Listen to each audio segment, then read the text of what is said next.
You may or may not be aware that President Obama is seizing millions of acres using executive orders, of course. Of course, there is a process for having national parks. That process runs through Congress. It is a very dangerous thing to give this kind of power to the president. But of course, many progressives believe that only government can be good stewards of the land. That simply isn't the case. And it should not be the case that our government is allowed to take the land in the manner in which they're taking it. Here's a report that Rob Jacobson and I put together. The Bundy family, at this particular time, sons of Cliven Bundy, who's where he should be. As we speak, he's in jail. Ammon and Ryan Bundy are in jail. They were two of the participants in the unlawful takeover. On April 7, 2016, Nevada Senator Harry Reid stood on the Senate floor and continued his bid for the federal government to grab more land than Americans have been using for generations. As usual, Reid uses typical cheap tactics and vague snapshots to pull at the heartstrings of those who are listening without providing facts or substance to back up the claims that he makes. Take, for example, a stunningly beautiful place called Gold Butte, where Cliven Bundy illegally grazed his cattle for decades. Because of the trouble caused by the Bundys and their pals, the federal employees tasked with safeguarding these antiquities have been prevented from doing their jobs. But what is at stake? Millions of acres of state-run land and the lives of several patriots, one of whom has already been executed in cold blood. Hey, look here. Go ahead and shoot me. Jim, trying to. Stay down, stay down, stay down, stay down, stay down. Harry Reid says the Red Butte must be saved. And to do it, Reid is urging Obama to use the Antiquities Act of 1906, which gives the president unilateral power to create a national monument with the stroke of his pen. It's a very different process from creating a national park. And that's because it was designed for a different purpose. The Antiquities Act of 1906 was signed into law by President Theodore Roosevelt in 1906. It was intended for the protection of objects of historic and scientific interest, such as Native American land and artifacts. Devil's Tower in Wyoming was America's first national monument, and its boundary enclosed an area of less than 2 acres. But the Roosevelts, both Teddy and later FDR, continued to set an example by preserving monuments which altogether totaled approximately 4.5 million acres. Laws which are inherently unconstitutional are easily expanded and abused. For example, the federal income tax started as only a 1% tax, with 99% of the people paying 0 income tax. The Antiquities Act has now likewise metastasized like a cancer, and it's being used by presidents to get around Congress, to declare large swaths of land to be federally protected and under the jurisdiction of the Bureau of Land Management. Recently, presidents like Bill Clinton, Jimmy Carter, and Barack Obama have used this act to declare millions of acres of American land as national monuments. Not since the Roosevelts themselves have such unilateral land grabs been declared by the executive branch. Jimmy Carter took a staggering 56 million acres of Alaskan land. This abuse of power resulted in the Alaska National Interest Lands Conservation Act, which requires Congress to authorize the use of the Antiquities Act for over 5,000 acres, but only in Alaska. Bill Clinton used the act to grab 5.7 million acres. Recently, Barack Obama has used this act to take over 4 million acres in California alone.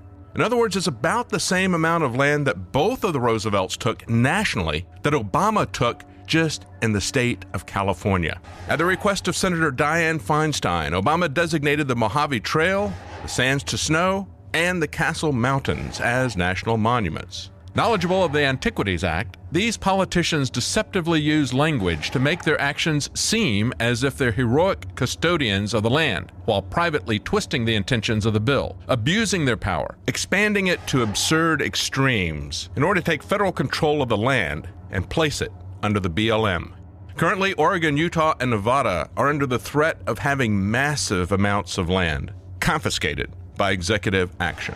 Currently up for grabs with Obama's pen and his executive abuse of monument protection are western lands in Oregon, Utah, Nevada, Colorado, Arizona, Idaho, Montana. Over 10 million acres, just counting the biggest grabs. Several of the larger areas are the same size or larger than Yellowstone. And it's not just western lands that are being locked up. In Maine, a plan to lock up 3.2 million acres, 1.5 times the size of Yellowstone. Another plan in Florida to lock up 1 million acres. Progressives don't trust people who have had stewardship of the land for many generations, whose livelihoods depend on sustainable management and on good stewardship of the land. Progressives don't even trust state government to take care of the land. Progressives believe only the federal government can protect the land.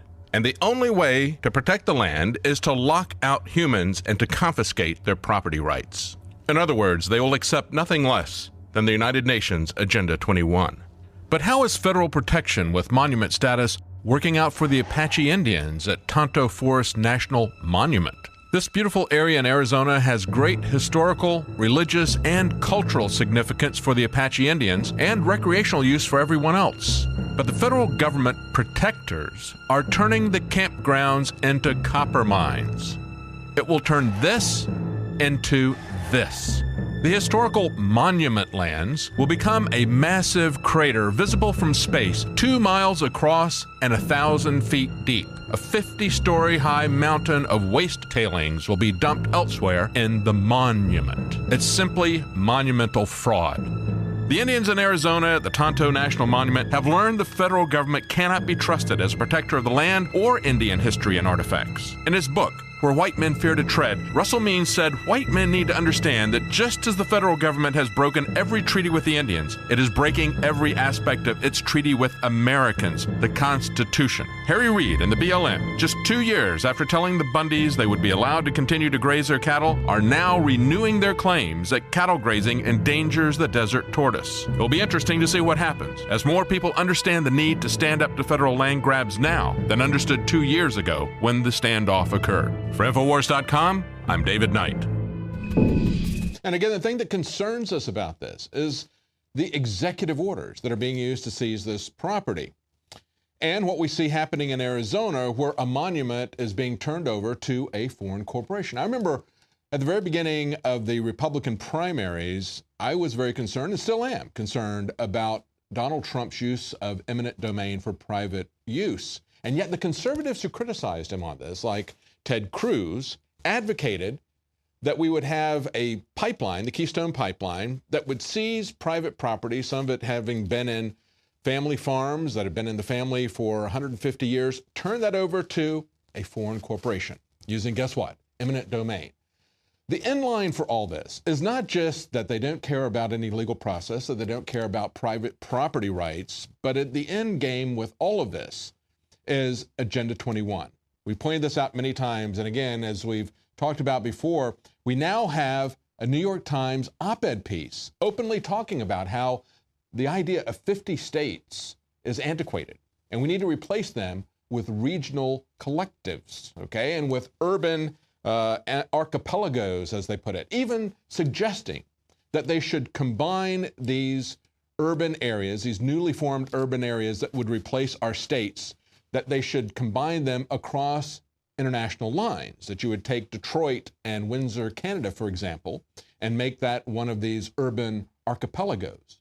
You understand, of course, that Agenda 21 is the idea that it removes everyone off of the land. The farmers, the miners, the loggers, anybody who lives in rural areas would be removed off of those areas. Their property rights, such as mining and grazing and water rights that they've had for generations, would be taken away, and they would be forced into the cities. And now they're openly talking about this plan, comparing it to what the Chinese are doing, saying it's a great idea that the Chinese are forcing people into these urban regional areas, about 26 urban areas that'll have about 100 million people, saying it's a great idea that the conservative Prime Minister, James Cameron, is doing the same thing in Britain. Who gives them that authority, that they would force us into urban areas? The power is with these property rights that are being taken right now. And the way that they're going to enforce this is going to be with restrictions and control on our movements, not just abrogation of our long-held property rights.